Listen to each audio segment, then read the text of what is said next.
Good morning. Magandang umaga sa inyong lahat.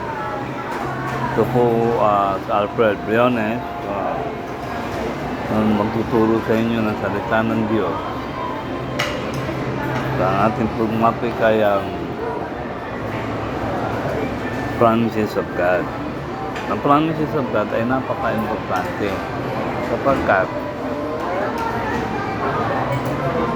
diyan ay magpapakita ng katibayan na ang mga nakasulat sa Bible ay talagang pinapangako ng Panginoon sa atin. Ngayon ganito, at ang kauna natin pag-aaralan dito ay ang guidance and help of God. Alam po naman natin na hindi tayo ang nag-guide sa Panginoon, alam po naman natin yan, at gayon din po, hindi naman tayo po ang gumagayad sa Panginoon. Nilikha tayo ng Panginoon upang sa kanyang kagalak at magpaglikuran siya, sambahin siya. Okay,